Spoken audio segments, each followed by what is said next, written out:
temas tan delicados como psicología, como nutrición o alimentación, que dicen auténticas barbaridades y mucha gente se lo cree, pero esa parte que estáis haciendo de esa influencia real, de ese media líder, de un poco de esa segmentación para decir, oye, que esto es cierto, que aquí hay una cierta validez, porque ahora mismo no hay manera prácticamente de filtrar información real, En el futuro la habrá con tecnología, pero a día de hoy no la hay. Entonces, cuando vinisteis vosotros es como, ¡pum!, de repente, no es por haceros la pelota, se crea, los que trabajamos en esto vimos la luz, por fin tenemos un player que es capaz de ayudarnos a separar las cosas, ¿no? No todos los clientes quieren rigor y profesionalidad, hay muchos que quieren seguir con el bol de cereales. Y alcance, sí, perfecto, sí, y para ellos siempre estarán esos creadores de contenido. Pero por fin tenemos un poco de trabajo y de metodología con los otros, ¿no? Creo que tener para determinadas marcas y para determinados posicionamientos prescriptores que tengan una influencia real sobre lo que están hablando, en nuestro caso son periodistas y comunicadores o divulgadores que tienen la prescripción para hablar de algo y que acompañan en el posicionamiento concreto.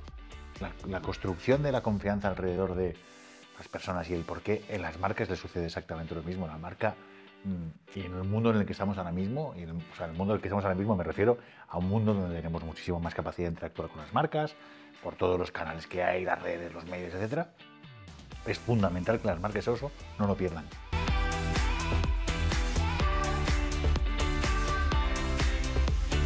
Podcast patrocinado por AdSoci. Muy buenos días, señoras, señores, todo el público, un mogollón de público que está detrás de las cámaras, o sea que esto va a ser muy divertido. Esto pensábamos que iba a ser de una manera, pero va a ser de otra, porque el planteamiento es hacer realmente una tertulia que consiga destripar todos los secretos y todos los misterios y todos los intríngulis que tiene el mundo de la influencia, la prescripción, etcétera, etcétera. Y hoy es el día de hacerlo. Entonces, por eso tenemos aquí muy buenos invitados, para que nos ayuden a entender cómo funciona el mundo de la influencia, de la prescripción, y para que podamos hacer una presentación de toda nuestra área que Andrea la va a explicar como responsable de Media Leaders, nuestro área y nuestra unidad de negocio de influencia que se llama Media Leaders, que la puedes explicar y comentar cuando te dé la gana. Al principio queda súper violento, pero así va a ser toda la mañana. Vale, vamos a hacer una presentación. Bueno, ya hemos presentado a Andrea, luego la presentamos otra vez. Y luego aquí tenemos a dos invitados, José Félix Arranz, gran jefe mundial de Storylab. Siempre te llamo así, es verdad que a lo mejor tienes un cargo o tal, a lo mejor no mundial. Un poquito menos. Probablemente la persona que más sabe de creación de contenido en el mundo de los medios y sobre todo en el mundo de la publi y cómo la evolución del mundo de la creación de contenidos se ha ido dando a lo largo de estos últimos años, con toda la revolución que ha habido en la creación de contenidos, y un experto conocedor del mundo de la influencia. La parte de la industria, la parte de los medios, la parte de la influencia que tiene, la parte de la influencia que tienen las marcas y cómo las marcas están entrando y cómo se está ejerciendo esto. Millones de gracias por venir. A vosotros por invitarme. Juan Merodio, que aunque no lo sepas, te llevo siguiendo desde hace 15 años. Se lo he llevado antes. Se lo has llevado antes, pues desde hace mogollón de tiempo, muchísimo tiempo. Me encanta conocerte, ¿no? Aunque parece que ya me daba la sensación que te conocía ya, de movidas que te he ido escuchando y viendo. Decir que eres un media líder es poco, porque llevas mucho tiempo produciendo contenido, creando marcas personales, autor de mogollón de infinidad de cosas, creación de contenido y de libros, ¿no? O sea que como alguien que personaliza lo que es la influencia, lo que es la prescripción y la creación de contenido, para nosotros es un lujo tenerte aquí. Nada, gracias a vosotros, encantadísimo. Sí, muchísimas gracias. Y detrás de las cámaras hay mucha gente con ganas de preguntar cosas, ¿vale? Entonces, yo creo que la dinámica es, nosotros vamos a tener una conversación, en esa conversación intentaremos ir tirando de los hilos de lo que es la influencia, lo que es la prescripción, lo que es la creación de contenidos, pero seguro que hay millones de preguntas que no se nos ocurren. Entonces, hay un micrófono por ahí, entonces cuando os apetezca y queráis, me cogéis el micrófono y decís que quiero preguntar algo, ¿vale? Bueno, entonces, ya hemos hecho las presentaciones, ¿te parece bien como presentación? Falta Antonio Gallo, vale. Nuestro CEO. Sí, el que tiene que... CEO de AdSoci. Eso es, que es, bueno, punto. Entonces, ya estamos aquí, ¿vale? Entonces, hoy vamos a hablar de influencia, vamos a hablar de prescripción y vamos a hablar de media leaders. Esto, perdón al que nos escuchen, porque soltaremos speech publicitario comercial de vez en cuando, ¿vale? Pero yo os quiero hacer una primera pregunta que es la que realmente a mí me inquieta. El otro día leía en un artículo de prensa que los creadores de contenidos en Estados Unidos, no recuerdo exactamente el año, no sé si el año que viene o dentro de 2 o dentro de 3, ingresarán, facturarán más dinero que los medios de comunicación en Estados Unidos. Ni más ni menos, en términos publicitarios, ¿vale? Los creadores de contenido, más pasta que los medios de comunicación en Estados Unidos, que los medios de comunicación rulan, funcionan. Bueno, primero, ¿qué os parece esto? En el orden que queráis. ¿Qué os parece esto? Si lo entendéis, si entendéis que hay una lógica detrás, si hay un porqué, y luego lo más importante es si esto nos va a llegar al mercado español. Así que el que se atreva a contestar a eso... Que... A ver, yo le veo todo el sentido. Es decir, creo que básicamente es una evolución. Es decir, hay una tarta del pastel y se tiene que repartir entre más actores.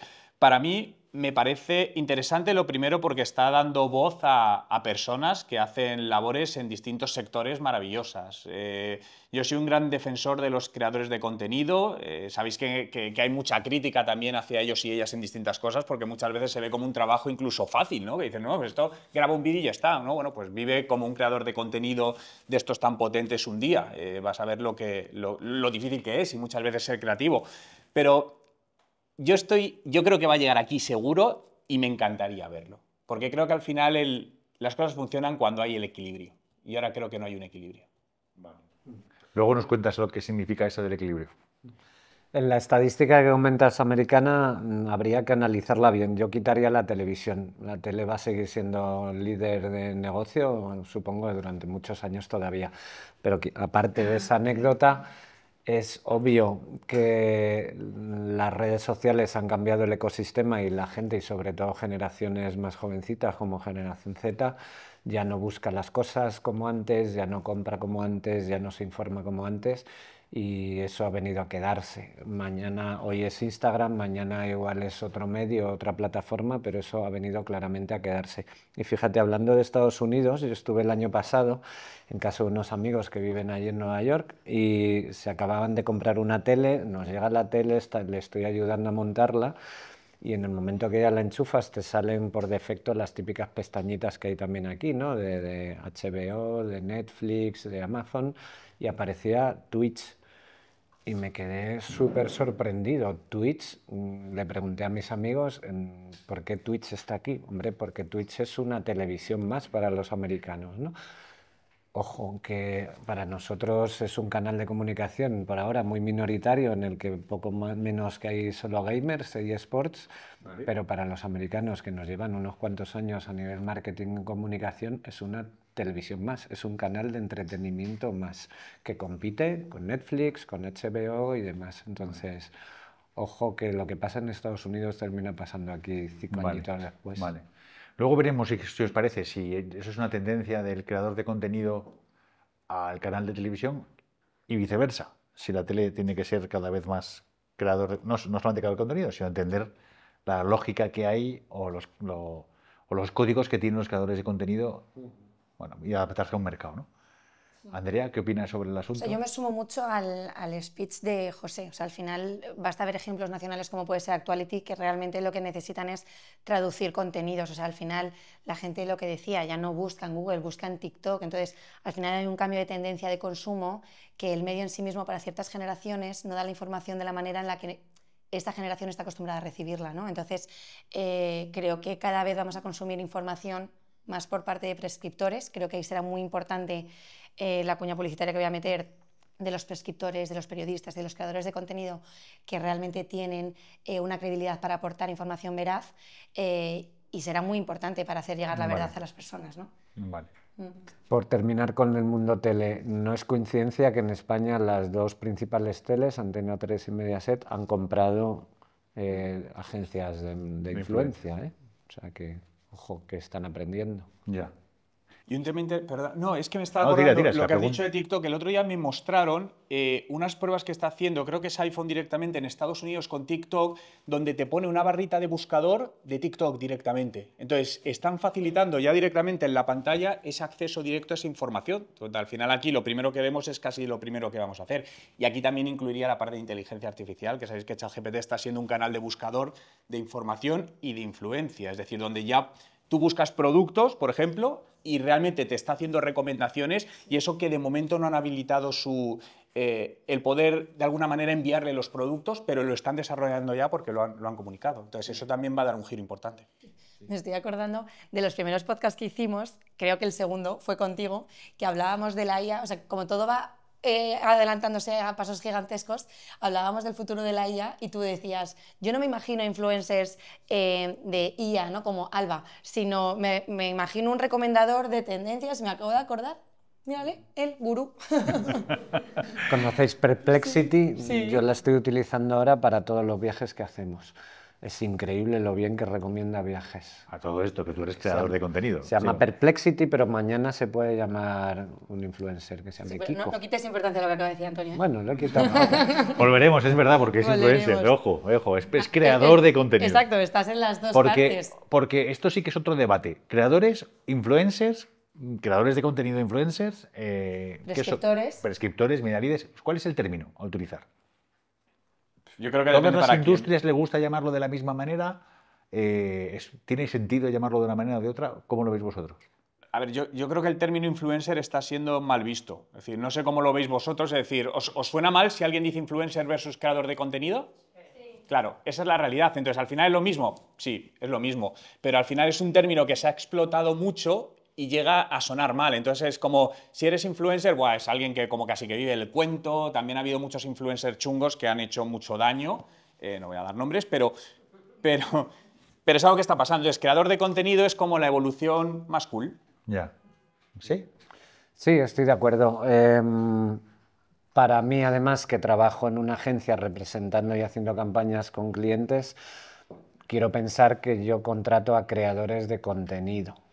Porque influenciador, todo el mundo, o sea, la televisión es influenciadora, la radio influencia, hay muchos players en el mercado que influencian. Bueno. Parece que ese concepto de influencer se ha quedado como que son los únicos capaces de influenciar, y eso es un error, y los grandes medios siguen influenciando mucho. Pero creador de contenido me parece súper potente, porque hasta hace 8 años los únicos creadores de contenido eran los medios de comunicación. Eso es lo que a mí es el cambio tan radical, ¿no? Antes solo influenciaban los mismos y solo creaban contenido los mismos. Los mismos. Cris Delgado, que está detrás de Nacho Arregui, que no se le ve. Seguro que tienes algo que decir al respecto. Sí. El micro. Preséntate, Cris. Bueno, soy Cristina Delgado, tengo una agencia de comunicación y relaciones públicas. Estamos especializados en moda y lifestyle. ¿Qué se llama? Rock the Brand. Aquí hacemos publi todos, ¿eh? Muy bien. Y nada, justo estaba comentando que yo, sin embargo, en la agencia sí que diferenciamos los creadores de contenido de los influencers. Para mí los influencers, pero es una cosa interna nuestra, también os digo. O sea, nosotros tenemos una tipología de marcas que cuando buscamos un creador de contenido buscamos a un videógrafo, imaginaros Plex, gente que genera contenido, que pasa horas y horas curando contenido para entretener. Y sin embargo, una influencer es una persona para nosotros que hablando o mostrando sus looks o yendo a un hotel influencia sobre los demás. Y nosotros lo estamos tratando ya diferente, de manera distinta. De hecho, tenemos listados separando celebrity, que es la que tiene una profesión, digamos, actriz, modelo, de todo. Influencer, que es un poco la persona que por determinadas razones y sobre todo hablando influencia. Y creador de contenido, que hay una marca que además desde Estados Unidos nos ha dicho: no nos propongáis influencer, proponernos los creadores de contenido. Entonces sí que hemos tenido que diferenciarlos. Entonces nosotros sí que estamos, que es cierto que se pueden meter todos en el mismo cajón, pero al final para mí el influencer es que es todo el mundo. Cualquier persona que influencia es un influencer, pero un creador de contenido para mí es otra cosa. Sí, o sea, yo siempre he visto al influencer como una persona capaz de influir en el contenido de su día a día, más vinculado al lifestyle quizás, y al creador de contenido como aquel que aporta algo en un nicho concreto. No lo había visto tanto desde el punto de vista que tiene todo el sentido de la calidad de la realización, sino como el aportar sobre un nicho concreto, como puede ser esto que está tan de moda como el edutainment, ¿no? De educación financiera, o sea, temas como finanzas, muchos más concretos, ¿no? Y luego está la parte que nosotros sí que diferenciamos, que es la parte del prescriptor, que creo que cada vez hace más falta por la credibilidad que bueno, estamos en un momento donde la influencia está pasando un momento de falta de confianza por el público, hay muchos y no todos tienen la misma capacidad para hablar y para hacer llegar a la audiencia, ¿no? Entonces, creo que tener para determinadas marcas y para determinados posicionamientos prescriptores que tengan una influencia real sobre lo que están hablando, en nuestro caso son periodistas y comunicadores o divulgadores que tienen la prescripción para hablar de algo y que acompañan en el posicionamiento concreto, ¿no? Tú puedes tener a una influ como puede ser María Pombo hablando de Clarins, lo hace muy bien y quiere ser ella y tener su piel, que no la tengo, y otro, por ejemplo, un Shiseido, que hemos trabajado juntos, que quiera hablar de la fórmula de la innovación. Ahí no te vale un influencer, porque necesitas a alguien que tenga prescripción para hablar de eso, ¿no? Entonces, ¿por qué no nos vamos a la farma, ¿no? Y a lo mejor coges a alguien con una comunidad y dices, puede ser influencer, pero para mí es una prescriptora, ¿no? Porque tiene esa capacidad de hacer llegar un mensaje más delicado, ¿no? Entonces, nosotros venimos a jugar en ese punto con Media Leaders para complicar un poco más la ecuación y aportar la parte más de seriedad, que no tiene por qué ser serio, que lo podemos hacer divertido, lo podemos hacer cercano, pero sí que son unas ramas como mucho más delicadas que reclaman voces de referencia. De hecho, fíjate, no creo que hayáis venido a complicar, sino todo lo contrario, a aclarar, porque hasta que habéis aparecido vosotros y hemos empezado a trabajar esto, se confundía mucho influencer con líder de opinión y ha habido muchos influencers y muchos creadores de contenido que han hablado de cosas que no saben y que no deberían hablar. Hay influencers que hablan alegremente de nutrición o alegremente de belleza o alegremente de cosas más peligrosas como de farma o de banca. Que no deberían hablar de esas cosas, deberían hablar de lo que saben. Y pues el ejemplo, cuando trabajamos la campaña de Pascual de Vives Hoy, un creador de contenido al uso sí que puede decir, mirad, este es el desayuno que hago con mis hijos los domingos y con mis frutas del bosque y mis cereales y esta leche que tiene estas características. Pero no me hables de si esa leche es transgénica o no, de qué propiedades tiene, porque no me genera ninguna credibilidad, pero hasta hace 4 días lo hacían con toda la alegría del mundo, ¿no? ¿Qué pasa? Que hay clientes y hay marcas que han dicho, a ver, si este es el sistema de trabajar con esta gente, yo prefiero no trabajar con ellos, porque estoy poniendo mi marca en sus manos y es gente que no tiene ni idea por qué esta chica habla de nutrición, es nutricionista, ha estudiado algo, tiene alguna credibilidad, cero. Entonces, cuando vinisteis vosotros es como, ¡pum!, de repente, no es por haceros la pelota, pero se crea, los que trabajamos en esto vimos la luz, por fin tenemos un player que es capaz de ayudarnos a separar las cosas, ¿no? No todos los clientes quieren rigor y profesionalidad, hay muchos que quieren seguir con el bol de cereales. Y alcance, sí, perfecto, y para ellos siempre estarán esos creadores de contenido. Pero por fin tenemos un poco de trabajo y de metodología con los otros, ¿no? Yo estoy de acuerdo contigo, pero ahí entramos ya, sabido separar los pseudo-influencers, porque ahí entramos en otro tipo de núcleo, de población, donde al final hay un montón de vendehumos. Pero claro, siempre hay vendehumos porque hay comprahumos. Entonces, al final, para mí, la responsabilidad es compartida. Y donde al final juegan normalmente, decías, temas tan delicados como psicología, como nutrición o alimentación, que dicen auténticas barbaridades y mucha gente se lo cree, pero esa parte que estáis haciendo de esa influencia real, de ese media leader, de un poco de esa segmentación para decir, oye, que esto es cierto, que aquí hay una cierta validez, porque ahora mismo no hay manera prácticamente de filtrar información real de no. En el futuro la habrá con tecnología, pero a día de hoy no la hay. El divulgador de IA. Muy bien. Oye, habéis abierto muchos melones, ¿no? Da la sensación que la industria todavía está por definir, ¿no? Si hay una necesidad clara de volumen, ¿no? De poder competir con otros medios de comunicación, con otros medios para llegar a los usuarios o a las audiencias, o sea que hace falta volumen y la influencia tiene que ser de volumen, ¿no? Tenemos que llegar a nuestros públicos, los anunciantes quieren llegar a sus públicos y hay una parte muy importante de credibilidad, ¿no? De algo que te haga creíble realmente. Tú como creador de contenido y tú como creador de contenido, ¿qué significa eso para vosotros, la credibilidad?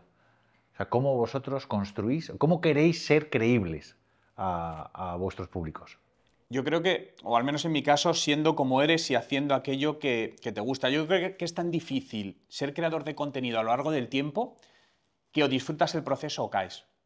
porque es muy complicado. Es decir, puedes aguantar 2 años, 3 años. Entonces, yo personalmente es porque hago lo que me gusta y soy de esa manera. Entonces, no tienes que estar sosteniendo un rol ni un actor en otro momento. Entonces, yo creo que esa es la clave de la confianza. Y otra parte para mí muy importante en la prescripción también es la repetición. Porque al final funcionamos por repetición. Ves una cosa una vez, ves 2 veces, es como la típica canción que nos ponen en la radio y la escuchas la primera vez, no sé, la última de Enrique Iglesias. Pues no me gusta tanto. Y al cuarto día te encanta. Es decir, funcionamos por repetición. Y al final esto en el lado del marketing lo vemos, no sé, Carglass, todo se nos viene a la cabeza y es maldita repetición. Y no me digas que ese jingle es bueno. Entonces, es una clave también de todo esto. Señores de Carglass. Seguir con ese jingle. Totalmente de acuerdo con Juan. Consistencia le llamaría yo, que tengas consistencia con tus valores y que antes de ponerte en cámara que sepas lo que vas a contar y si tiene consistencia con lo que tú eres y lo que sientes, ¿no? Y si eres vegano, que lo seas siempre. No para mañana te llame McDonald's y decidas que como me pagan bien, pues me como una hamburguesa, ¿no? Yeah. Entonces, la consistencia es la que genera la credibilidad. O dicho de otra forma, o dicho en negativo, lo que genera la ruina en esto, en tu carrera como creador de contenido, es la falta de consistencia, ¿no? Que los seguidores te vean, mira, este chico se come muy bien, viaja y le gustan las motos y que de repente, o que le gusta el chocolate. Y que de repente te descubras que sea mentira, que tienes alergia al chocolate, que no tienes moto, sino que te la ha dejado BMW, es más, no tienes carné. Eso ha pasado mucho, pero te haces fotos con una moto, pero ¿qué me estás contando? Eso no tiene ninguna consistencia ahí. Yo ahí lanzaré una cosa, y es que en el tema de la credibilidad creo que es tan importante la responsabilidad del creador como de la responsabilidad de quien le llama.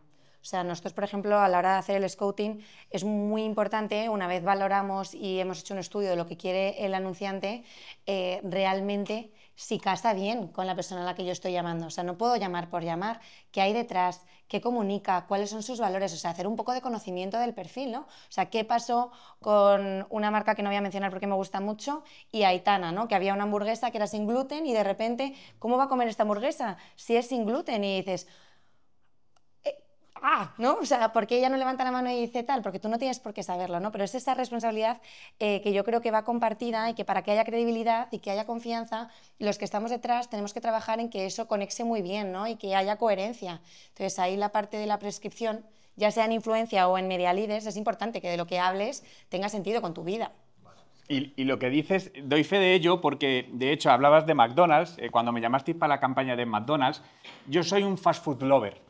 Y McDonald's lover. Entonces, cuando me llamaron y dije, wow, es que a mí me encanta McDonald's. Es decir, yo soy fan número 1 de McDonald's. Yo muchos años... No, ya no lo hago, pero...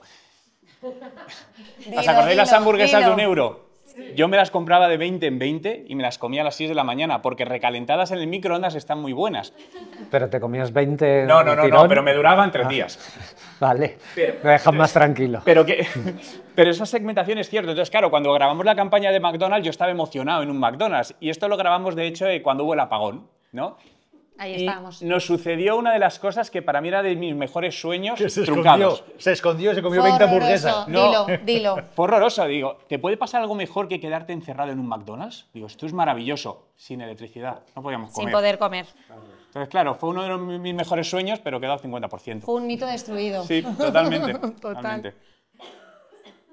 Oye, vale, entonces ahora, pensando en los anunciantes, en los que utilizan este nuevo, este incipiente y creciente modo de comunicar, que ya está muy establecido en el mercado. ¿Cuáles son los dolores de cabeza que tienen los anunciantes a la hora de decidirse por hacer marketing de influencia o marketing de creación de contenido, ya no sé cómo llamarlo? ¿Cuáles son sus dolores de cabeza? Tienen que adaptarse a que esta gente no son actores. Eso es lo que más les cuesta, porque están acostumbrados a trabajar con actores que les hacen un guión, di esto, ponte una gorra roja, ahora te das la vuelta. Y esta gente no son actores, son creadores de contenido. Les tienes que dar un planteamiento, les tienes que dar los do's and don'ts de la campaña, pero a partir de ahí les tienes que dejar crear porque son creadores. Y eso es lo que muchos clientes todavía no se han adaptado, que no les dejan crear o que les dicen, venga, tú haz lo que sea, pero una vez ven el vídeo y dicen, ay, es que no te has puesto la gorra roja, es que no me lo dijiste, aparte es que no me la voy a poner, pues nunca me pongo gorras. Ya, pero es que además tenías que tomarte los cereales con frutas del bosque. Y con la mano derecha. Eso, pero es que tampoco me lo dijiste y no me gustan las frutas del bosque, ¿no? Con lo que hablábamos de la consistencia.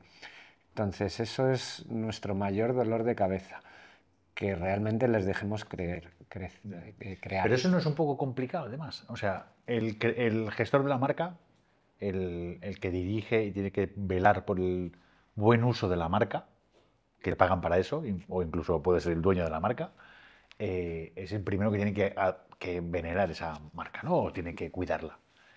El creador de contenido, hablabais antes de consistencia y de tener unos valores muy claros. Ceder tu marca y los valores de tu marca a una tercera persona es como, no sé, no quiero utilizar ningún símil, ¿no? Pero, no, o sea, que hay, sí, hay algo que no rula, o sea, hay algo que no rula, o sea, no te voy a dejar que hables por mí. Es complicado. O sea, digo, por eso hay que buscar un punto medio. Punto medio para nosotros se llama briefing de contenido. Es el cliente le tiene que decir al talent de qué tienes que hablar, cuáles son las cualidades de la marca, de qué no debes hablar e incluso cuál es la situación en la que tú te imaginas consumiendo ese producto o ese servicio. Tú le dejas las cosas bien claritas, le pones puertas al campo, pero tiene que ser un campo en el que el creador se pueda mover. No le puedes encorsetar como si fuera... Y no ser celoso. Y no puede ser celoso. No puede ser celoso.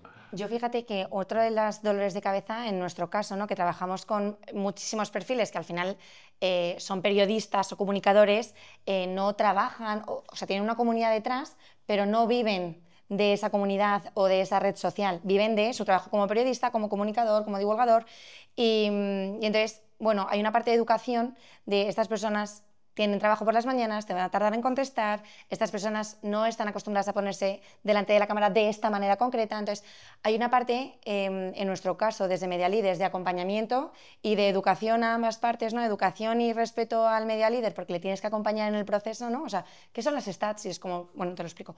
Y luego la parte del anunciante de necesito que los tiempos tengáis unas expectativas cuidadas porque no os van a responder enseguida, o sea, tenemos que ser más delicados a la hora del brief de contenido para darle todo más marcado, ¿no? O sea, entonces, bueno, creo que ahí todavía falta un camino, pero personas de agencias como Storylab y como José lo allanan muy bien. Hay que tener más paciencia con ellos que con los otros, porque es lo que dice Andrea, no se dedican a esto, tienen menos tiempo, es un sobresueldo y es... Salvo Juan, no, que tiene una comunidad... Pero volviendo a tu pregunta original, yo creo que hacen una cosa mucho más peligrosa, es decir... Pensad en un departamento de atención al cliente de cualquier gran empresa cuando le llamas y te atienden mal. Es el último punto de contacto y a lo mejor una empresa que te ha tratado bien, de repente en una atención al cliente te destrozan todo y te quedas con muy mala sensación de la marca. Pero en cambio se están fijando si un creador de contenido lleva la gorra roja o azul. Entonces, que el impacto es mucho menor. Entonces, creo que cuando tienes que proteger la marca, tiene que ser una protección de una manera mucho más global. Lo que pasa que al ser algo nuevo, creo que tienen ese miedo a que... Es un miedo a intentar controlarlo todo, que luego es una falsa apariencia, porque volvemos a un departamento de atención al cliente y no lo tienen controlado, de hecho los tienen externalizado, ni en la misma empresa. Entonces hay mucho más riesgo reputacional ahí que reputacional en un influencer en el cual has confiado o creador de contenido para una campaña. No, va a ser curioso, la evolución de esto va a ser muy curiosa, porque ceder tu marca a un tercero no creo que vaya a ser sencillo. Y siempre que hay una crisis como la que acabas de mencionar con Aitana, se genera un revuelo en este mundo, ¿no? Entonces toda esa industria o todo ese sector dentro de una industria empieza a mirar con ojos concretos el trabajo de los creadores de contenido, la influencia. O sea que hay un punto de seriedad en esta industria que se está generando, que está creciendo, que obviamente tiene que ir transformando. Hay que profesionalizarla, ¿no? Siguiente pregunta. ¿Una marca podría crear su marca solo apalancándose en el marketing de influencia? Sí, de hecho hay muchos ejemplos. De grandes marcas. Bueno, no tan grandes, lo serán Nude Project, les conoceréis, vamos, ¿cómo se llaman? Ahí me has pillado. Clara lo saben, los de Not Project. No, y lo del pelo. El producto este tal del pelo... Holistic. Eso es porque me has visto el pelo genial. No, que no soy consumidor, pero Holistic nació en redes sociales y nació con influencers. Es el caso más paradigmático de cambio de la pirámide de los medios. El mix de medios que se utiliza. Total. Ellos nacieron con influencers y ahora ya están haciendo medios convencionales. Vale, guay. Vale. Y sería... Y antes de... O sea, perdón, o sea, digo, en una pequeña parte hemos venido a hablar del libro de Media Líderes, que parece que estoy aquí con la coña publicitaria, pero luego hay un tema, ¿no? Y es, si tú haces la parte de influencia y tu estrategia de medios se basa en la influencia, ¿qué pasa después de ese contenido orgánico, ¿no? O sea, ¿qué haces con él? Porque lo puedes dejar ahí, puedes hacer paid para llegar a más gente, pero también tienes la posibilidad, nosotros la tenemos, de amplificarlo a los medios de comunicación, ¿no? A cabeceras editoriales, en los ecosistemas de social, donde te pegas a contenido del medio de calidad y consigues amplificar tu marca a gente que a lo mejor no tiene redes sociales, a gente que a lo mejor no sigue ese contenido, pero que sí que es público objetivo, ¿no? Entonces, creo que también están empezando a ver, nosotros las tenemos, posibilidades de que algo que es muy orgánico y muy de redes sociales salga de lo que es la plataforma en cuestión, o no tanto a la plataforma, sino a la publicación en cuestión, para llegar a otras audiencias, ¿no? En otros terrenos. Vale. O sea, estamos diciendo que si tu audiencia general consume varios medios, puede ser algo que se comunique, ¿no? Está viendo, últimamente, estamos viendo muchas campañas en exterior con creadores de contenido o con líderes de influencia en determinados sectores, ¿no? O sea, todo está permeando, ¿no? Ya producen contenido en sus entornos y se van a hacer piezas publicitarias, o sea que todo empieza como a confundirse de alguna manera. ¿Esta es la tendencia que vosotros prevéis en el sector desde vuestra agencia? Sí, claramente. Te diría que el 95% de las campañas que hemos hecho con influencers en 2024 iban acompañadas de paid para amplificar. Está muy bien cerrar un acuerdo con Juan e impactar en sus followers, pero llegará un momento que estamos reimpactando 70 veces en los mismos. Si podemos, además de impactar a los suyos, tenemos sus derechos de imagen para poder meter paid en esas piezas, estamos abriendo mucho el abanico a otros usuarios que no le siguen, sí le conocen, o no le siguen y no le conocen, pero les interesa la temática, y al final estamos con esa pieza de paid, estamos transmitiendo una credibilidad y un rigor muchísimo más alto que si en esa pieza está protagonizada por un actor secundario que no se conoce. Y ojo al alcance, o sea, Juan justo creo que eres un media líder con un alcance muy bueno en redes sociales, pero luego muchas veces también es importante saber qué hay detrás de la comunidad que le sigue, o sea, cuánta gente es real y cuánta no. O sea, para mí no tiene sentido hacer una campaña de media leaders y contratar a 3 prescriptores y a 3 media leaders con una comunidad. Nosotros no miramos el volumen de seguidores, buscamos la prescripción y la confianza, pero a veces nos pasa con gente que puede ser muy interesante y puede tener una prescripción muy guay,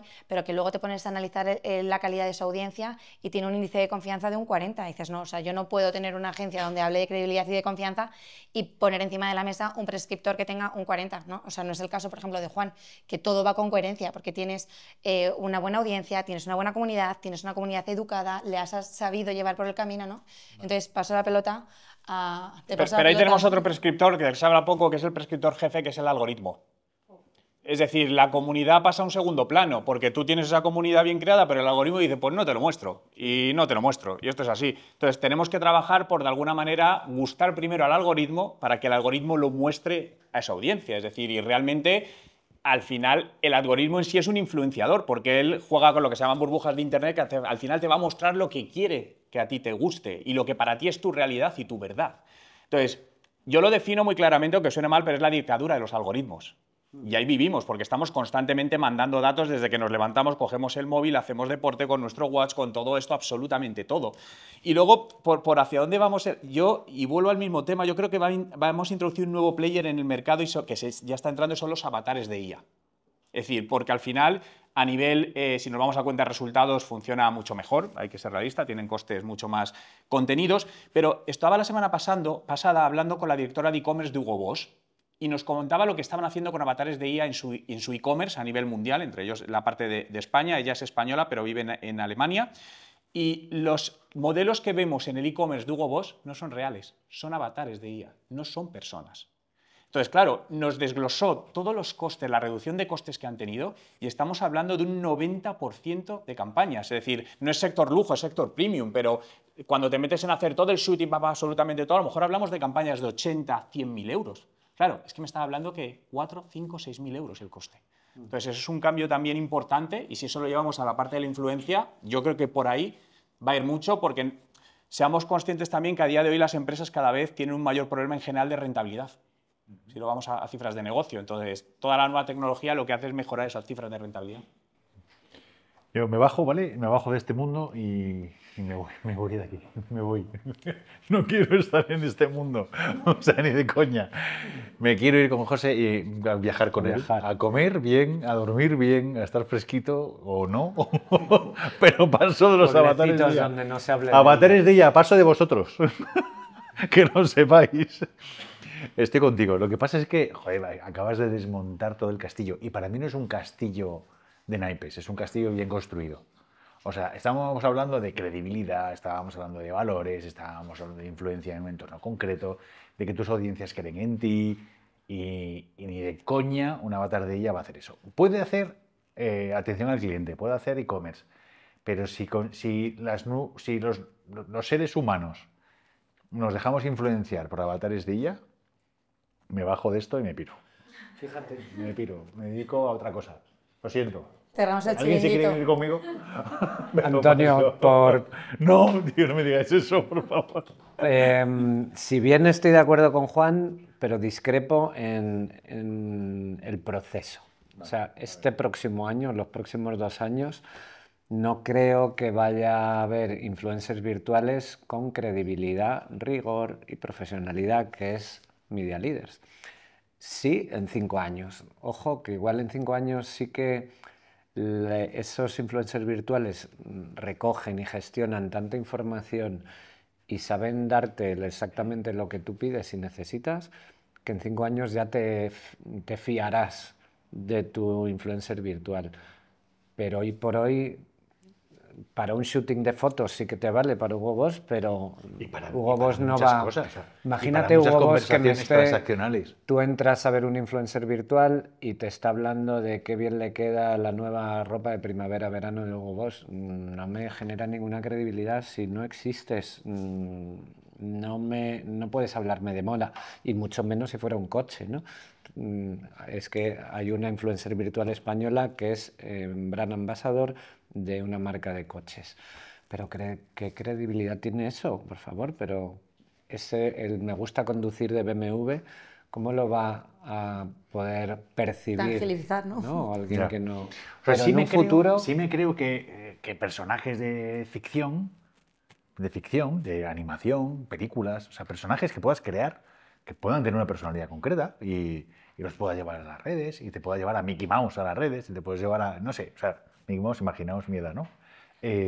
A partir de ahí lo que os dé la gana. Y te los puedes llevar a que tengan conversaciones con sus públicos. Me parecerá guay, porque de hecho es lo que se ha hecho siempre. Te llevas al personaje a la calle y que tenga interacción, ¿no? Te los llevas a los parques temáticos y ahí están. Tiene sentido, pero un ser, o sea, replicar un ser humano y que tenga influencia sobre los seres humanos. Yo creo que el mundo está muy mal. Entonces, al final... Yo creo en el ser humano. Es decir, estoy de acuerdo Creo con él, en el ser humano. que yo creo que el ser humano es extraordinario hasta que deja de serlo. Creo que el 99,9%... Se va a acabar. Esta conversación se va a acabar ya. Creo que el 99,9% de los humanos son extraordinarios, pero creo que hay condicionantes que hacen que dejemos de ser extraordinarios.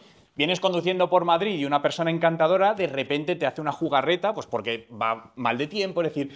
Pero independientemente de eso, al final yo intento ver hacia dónde vamos, independientemente, que estoy totalmente de acuerdo contigo. Ya. Pero en esto no busco lo que yo quiero, sino digo, vale, hacia dónde creo que va el mercado. Y creo que van a entrar a convivir, que no que vayan a sustituir. Vale, aquí hablamos muchísimo de confianza. Para muchas cosas, entre nosotros, con los clientes, en el equilibrio que tiene que haber, pero que la confianza es clave. O sea, que al final se cierran los negocios y se cierran los acuerdos y se cierran los problemas porque hay confianza. Y si te la han jugado, o sea, entonces, porque es un mundo de personas, es un mundo de seres humanos, entonces, eso es clave en la construcción de la confianza alrededor de las personas y el por qué, en las marcas les sucede exactamente lo mismo. La marca, y en el mundo en el que estamos ahora mismo, o sea, el mundo en el que estamos ahora mismo me refiero a un mundo donde tenemos muchísimo más capacidad de interactuar con las marcas, por todos los canales que hay, las redes, los medios, etcétera. Es fundamental que las marcas eso no lo pierdan. No pueden perder eso. Y las marcas que funcionan y que rulan, la estructura de confianza, su sistema de creencias es súper claro. Entonces, meterte en un lío ahora de dejar a un guionista que guionice sobre la... Bueno, que guionice, que deje a la IA que guionice el personaje, tendrá notoriedad, habrá seguro, habrá 100.000, hay buenos amigos que están haciendo cosas así ya, pero ojo, que tengamos mucho cuidado. Digo, que los que queremos a las marcas que tengan mucho, o sea, que se tenga muchísimo cuidado, ¿no? Que vamos a tener azafatas virtuales en los aviones o pilotos en los aviones, ¿no? Virtuales, ¿no? Bueno, pero esto es un debate bestial y además es muy divertido porque nada de lo que imaginamos que nadie sabe. va a ser como realmente va a ser un flipe y vamos a alucinar, porque ya estamos todos alucinando, ¿no? Bueno, Andrea, ¿vamos bien? Yo es que voy a hacer un comentario sobre tus pendientes y tu anillo en cualquier momento. Esto tenía que pasar. En cualquier ¿Verdad, momento, Carmen? en cualquier momento voy a hacer un comentario. Esto tenía que pasar. Porque no puede ser más Envidia bonito. lo llama. Vale, entonces, a ver, a mí, yo os he hecho una pregunta antes que me habéis contestado de una manera desde el defensor de los influencers, los prescriptores, creadores de contenido, cuando os he preguntado los dolores de cabeza de los anunciantes. Voy a cambiarlo, ¿vale? Porque a mí lo que querría saber es cuando un anunciante, un director de marca, un brand manager, un product manager, un marketing manager, lo que sea manager, cuando se plantea una campaña y tienes todo el mix de marketing, todo el mix de medios, ¿cuáles son aquellas cosas que les frenan o que les animan más a la hora de hacer marketing de influencia? Y cuando encontráis esos frenos, ¿qué les proponéis? Venga, ahí un poquito más. A ver, claro, yo me encuentro en el otro lado, pero yo creo que yo estoy muy alineado con lo que comentabas. Es decir, yo creo que hay desconfianza, sobre todo cuando están empezando, por miedo al descontrol de la información. Es que yo creo que es eso, miedo a que es algo que ellos no están controlando exactamente. Creo que es un proceso como todo donde hay una curva de aprendizaje. Y en el momento que ven que algo funciona, empiezan a ganar confianza, ¿no? Pero hay campañotes ya de influencia. Ya hemos hablado de creación, o sea, que hay marcas que han nacido en el mundo del marketing de influencia. Volvemos a la confianza. O sea, yo creo que, José, cuando presentáis pitch, y ahora te doy paso, ¿no? O sea, creo que la importancia de la confianza detrás y del te voy a acompañar, todavía hay mucha marca que está metiéndose en el on, o sea, con un gran peso en el off y que la cultura de la digitalización lleva sus pasos. No todo el mundo estamos ya totalmente en la era digital, o sea, no es así. Entonces, hay muchas marcas a las que todavía hay que educarle mucho de estos son los canales y yo creo que cuando una agencia, una empresa te acompaña de la mano y da propuestas de confianza, es mucho más fácil, ¿no?, llevarles a ese terreno. Pero seguís contándome la película desde el aspecto del... A mí me interesa el anunciante. Mira, Señor anunciante. Juan, dale. Uf, me tengo que meter en este lío, joder. Pero al final es un trasvase de confianza. Es decir, yo creo que hay muchas marcas que necesitan la confianza que les transmita automáticamente un creador de contenido. Hay un caso de un sector que está bastante... denostado, y seguro que escucháis, no sé si conocéis la marca BitGet. BitGet es uno de los mayores exchange de criptomonedas a nivel mundial. Sabéis que el mundo de las criptomonedas pues tiene sus más y sus menos por los ruidos mediáticos que hay. Ellos cerraron una campaña con Messi. Entonces, al final, y fue brutal, lo que hicieron es un trasvase de confianza brutal, donde casi todo el mundo confía en Messi y dice, oye, pues si Messi dice que esto, y más marcas de este sector lo han hecho con otros futbolistas o personas muy importantes. Entonces, yo creo que es una manera para las marcas también de hacer una compra de confianza muy rápida, y eso es muy positivo para una marca. Pero al final, si os dais cuenta, siempre circulamos en torno a la confianza. La confianza es el centro de todo. Por eso no pueden funcionar los avatares de ella. Yo, por aportarte también a tu pregunta, te diría medición. Los clientes están muy acostumbrados en marketing digital, a euro invierto, retorno en algo, en algún KPI, ya sea en alcance, en interacciones, en impresiones, incluso en ventas. Eso es. Entonces, ¿qué les da miedo? ¿Qué les daba miedo del marketing de influencia? Que era a fondo perdido. Yo contrato a esta chica porque va a hablar de mi bolso y a partir de ahí, ¿cómo sé si funciona la campaña? Hasta hace 2 años no había apenas medición. Es más, no sabíamos ni cómo eran los seguidores de esa chica, dónde viven, qué edad tienen. Entonces, ahora sí, nos hemos puesto todos los players las pilas y ya no sabemos hacer una campaña. A mí no se me pasa por la cabeza que mi equipo contrate un influencer en el que no sepamos los sociodemos más básicos de quién hay detrás de esa persona, cómo duplican entre ellos, qué índice de credibilidad tiene y el famoso cuánto cuesta, ¿no? Pues oye, es que una story de María Pombo cuesta 20.000 euros. Uy, carísima, o no. O igual es la más barata de la campaña porque te está generando 500.000 de views cada story, ¿no? Entonces, llevarlo a medición y que el cliente diga, anda, pero es que en marketing de influencia se puede hablar de CPMs. Pues claro, y de CPVs y de CPCs, y puede haber un compromiso de resultados y que el cliente no tenga esa incertidumbre de le pago 100 y ahora a ver qué pasa. El a ver qué pasa ya no puede existir en marketing de influencia. ¿De dónde está saliendo el dinero? O sea, ¿con quién compite el dinero de influencia? Qué buena pregunta. De la tele siempre hay que quitárselo al que más tiene. Entonces siempre hay que quitárselo a la tele. Food, ¿no? Eso es, porque y sobre todo... Señores de la tele, no me esto. No, pero a ver, hay dinero para todos, ¿eh? Perdona. Hay inversión para todos, pero la tele, aparte de que tiene mucho, está perdiendo claramente los targets más jóvenes. Entonces, los clientes saben que si quieren ir a targets en Z o millennials, ya no pueden invertir las cifras tan brutales que invertían hace 20 años con esos mismos targets. Entonces, desplazan inversión de tele para meterlo en influencia para llegar mejor a esos targets. Ese te diría que es el número 1. El número 2 podrían ser el propio paid social que llamamos nosotros, las campañas convencionales que iban con piezas muy enlatadas. Vale. En paid social, pues en vez de que sean piezas enlatadas con un actor secundario, pues utilizan influencia. Vale, guay. Y luego también toda la parte de live shopping, que está en tendencia creciente, donde hay unos ROIs directos en ventas, es decir, que más en países orientales, pero aquí ya está llegando con fuerza. Y IKEA, que José conoce bien de cerca. Nosotros hacemos con IKEA un live shopping cada 2 semanas y es brutal. Impresionante. Y las métricas gustan. Sí. Llevamos 45 minutos, no quiero yo ser la que corte el tal, pero... Lo debería de hacer yo. Total, pero como tengo yo el reloj... Pues ahora vamos a cortar porque llevamos 45 minutos. O algo así. This is my life. ¿Quieres dar ronda de preguntas? No, yo puedo estar. Señoras y señores, me hubiese gustado que hubieseis preguntado antes, forzado antes a Cristina, que sigue estando detrás de Nacho, pero sí. ¿Yo abro el micro? Preséntate, porfa. Hola, yo soy Alba, perdón por la voz. Me encargo del contenido digital de Gestamp y tengo una pregunta para vosotros. Todos los ejemplos que habéis dado son de empresas B2C.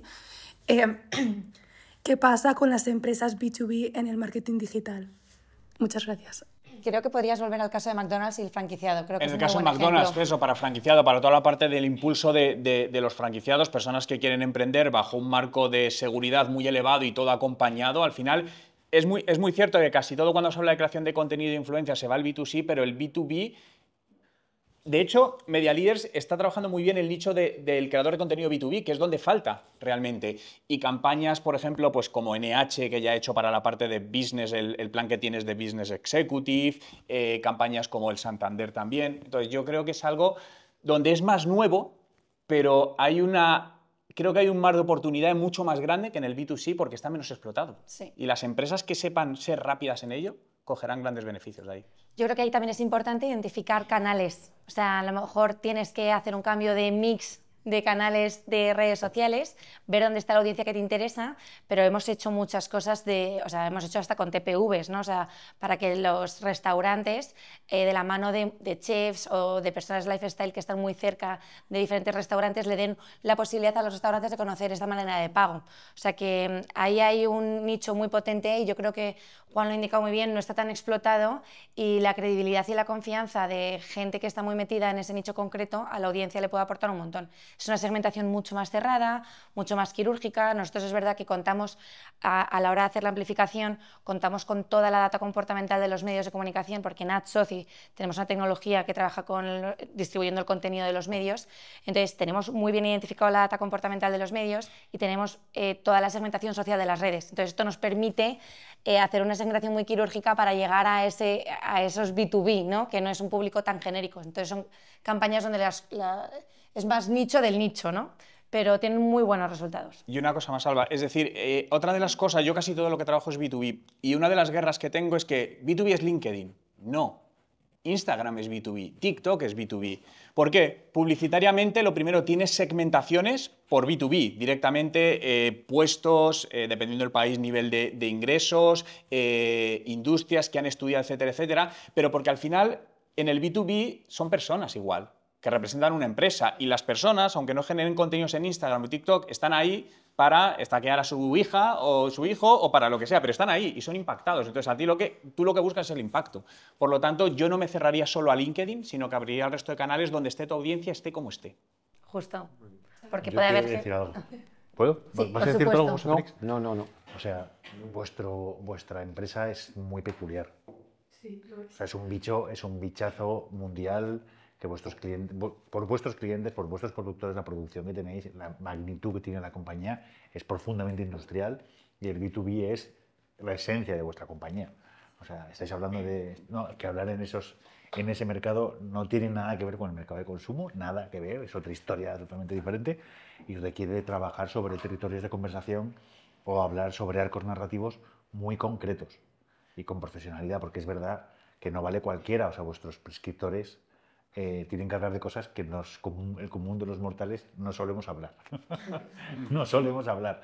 Y tus públicos, en muchos casos, a lo mejor son 20 en el mundo, porque deciden el que se ponga una fábrica o no se ponga una fábrica.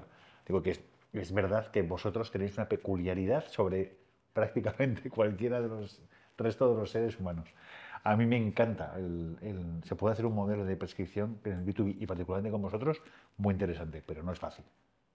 Hay que darle vueltas. O sea, tiene una ciencia y una complejidad que no tienen marcas de consumo, ¿no? Donde puedes andar por encima del mundo de la influencia y que no pasa absolutamente nada. Vosotros no. No es fácil, pero se puede. Entonces, yo me quedo con el se puede, y cuando se puede y no es fácil es mejor, porque el que lo hace se llevará gran parte del pastel, porque otros dicen, es que es difícil, lo echan a un lado. Lo que merece la pena no suele ser fácil. Claro. Me encanta tener gente en esta mesa que venda. Hola, buenas tardes. Buenas tardes. A mí me parece, yo estoy igual que esta chica con la voz, perdonadme, que hay una cosa que has comentado, José, y bueno, la pregunta, Antonio, me parece crucial: ¿de dónde saca el dinero el anunciante ahora de repente para estas inversiones en social? En nuestro sector más moda y lifestyle, el print ha desaparecido. O sea, yo venía de dirección de comunicación de una marca, tenía unos presupuestos además con unos pesos en exterior y en print enormes, y han desaparecido. Y entonces se va todo digital, todo tal. Luego también esto viene un poco a colación con lo que habéis dicho. Ahora mismo el anunciante está obsesionado con el dato, cuando antes invertían 700.000 euros fácil al año en exterior, 600.000 euros fácil en print, marcas que tampoco eran gigantes, y nunca te preguntaban el dato, porque ¿qué dato te van a dar? Luego ya empezaron con los QRs, con tal, pero tampoco... Entonces, es cierto lo que decís, pero yo creo que efectivamente el medio ha sufrido una barbaridad con las inversiones de los influx. De hecho, yo tengo íntimas amigas en los medios con unas preocupaciones enormes. Ahora están intentando ver cómo... Porque al principio perdonadme, pero era como un odio enfermizo contra las influx porque les estaban quitando todo el pastel. Ahora han decidido, si no puedes con el enemigo, únete a él. Y además están asociándose, haciendo vídeos con ellas en los medios. Por supuesto, las portadas son de ellas. Entonces yo creo que efectivamente esto ha venido para quedarse, y mientras antes, hace 10 años, decíamos esto petará, que era la frase de todo el mundo, esto no peta, esto además habéis dicho que en Estados Unidos, y efectivamente es así, pues va a ir a más. Con lo cual sí, pero lo de las inversiones, a mí me tiene alucinada que todo el mundo haya hecho boom. Creo que hay ahora mismo en las marcas una confusión importante. O sea, con esto de ahora me llevo todo aquí, ahora me llevo todo allá. Pero si es que la comunicación toda la vida has tenido que estar en todos los touch points con el consumidor. Es muy 360, ¿no? Bueno, pues eso. ¿Alguien más quiere...? Carmen. ¿Vas a hacer mención a los pendientes de Andrea?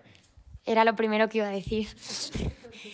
No, yo quería, volviendo al libro de Andrea... Me odias profundamente. Y Anillo también. No solo Anillo pendientes. También, Anillo es muy bonito. Volviendo al libro de Andrea, no sé, Andrea, si nos podrías contar un poco la metodología con lo que trabajáis en Media Leaders. O sea, cómo hacéis ese proceso de la selección de los perfiles que vais a pegar a una marca, ¿no? O sea, que creo que puede ser interesante que nos lo cuentes. Pues para nosotros lo más importante es entender cuál es el objetivo de... Por supuesto, a lo mejor digo cosas que son como muy obvias, pero en todo el proceso lo primero es qué necesidad tiene el cliente, ¿no? Y cuál es el objetivo, porque no es lo mismo querer vender que querer comunicar, y más con la parte en la que nosotros trabajamos, que son esos periodistas, esos comunicadores, el perfil va mucho más de educación y de explicar algo que de vender cosas concretas, ¿vale? Entonces es importante saber hacia qué Media Leaders tengo que ir. Entonces, luego, una vez tengo el territorio de conversación, el objetivo, voy al territorio de conversación al que se quiere vincular la marca. Y en ese territorio de conversación nosotros tenemos más de 700 periodistas, comunicadores, divulgadores, clasificados, iba a decir etiquetados, es que me parecía como de vaca, o sea, me parecía como... Clusterizados. Clusterizados, gracias, José, por subirme el nivel. Lo de la vaca. Clusterizados, ¿no? Entonces, ahí es súper importante, por ejemplo, cuando trabajamos con José en la campaña de Vives Hoy, querían vincularse a nutrición, ¿no? Entonces, vale, vamos a ver, ¿qué perfiles de nutrición podemos seleccionar, ¿no? Pues nos vamos a un Pablo Ojeda, que es muy mediático, que trabaja en la tele y que nos puede dar un alcance a lo mejor quizá mayor, ¿no? Tiene muchísima cercanía y tiene una manera de comunicar como muy cercana.